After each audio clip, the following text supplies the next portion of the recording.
জিন্দেগি না মিলেগি দোবারার জনপ্রিয় এই দৃশ্য কে না দেখেছে। ঋত্বিক রোশন, ক্যাটরিনা, ফারহান, অভয়ের লাল টমেটোতে লুটোপুটির আয়োজন দেখে চোখ কপালে তুলেছিল অনেকে।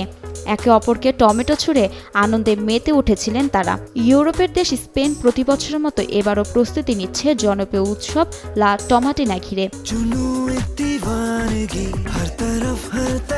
আমাদের দেশে যেমন ডিম ছুঁড়ে মারলে কাউকে অসম্মান করা বোঝায়, তেমনি স্পেনে অনুষ্ঠান করে মানুষ ভালোবাসা ছড়িয়ে দিতে একে অপরের দিকে ছুঁড়ে মারেন লাল টকটকে টমেটো। প্রতি বছরের মতো এবারও জনপ্রিয় সেই টমেটো উৎসবের প্রস্তুতি নিচ্ছে ইউরোপের দেশ স্পেন।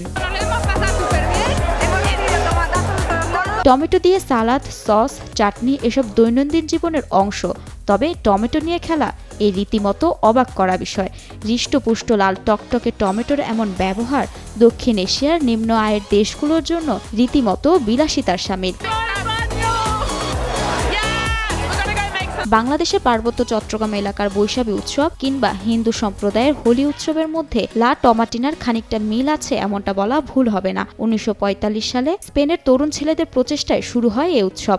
উৎসবে অংশগ্রহণকারীরা একে অপরকে টমেটো ছুঁড়ে মারে। এই উৎসবটি প্রতি বছরই আগস্ট মাসের শেষ বুধবারে অনুষ্ঠিত হয়। বিগত 76 বছর ধরে হাজার হাজার মানুষ যোগ দিচ্ছে লা টমাটিনা উৎসবে।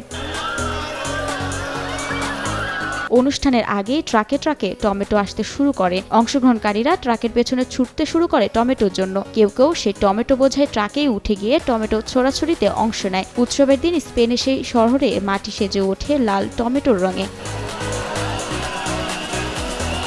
এই উৎসবকে ঘিরে গত 27 আগস্ট প্রায় 120 টন পাকা রসালো টমেটো 7টি ট্রাকে লোড করা হয়। সাধারণত ঘণ্টাব্যাপী টমেটো যুদ্ধ অনুষ্ঠিত হয়। পুরো শহরের রাস্তা ঢাকা থাকে টমেটোর পেস্টে। Redmi 13 স্টাইল বানাই দুনিয়া কাঁপায়। তবে যে কেউ খেলতে পারবে না এই টমেটো ছোড়া খেলা। উৎসবে অংশগ্রহণ করতে হলে আছে একটি শর্ত, 18 বছরের কম হলে অংশ নেওয়া যাবে না এই উৎসবে। এছাড়া টমেটো ছোড়ার আগে ভালো করে চটকে নিতে হবে, যাতে কোনো প্রকার আঘাতের ঘটনা না ঘটে। টমেটো প্রতিযোগিতা শেষ ঘোষণা করার পর আর কোনো টমেটো ছোড়া যাবে না।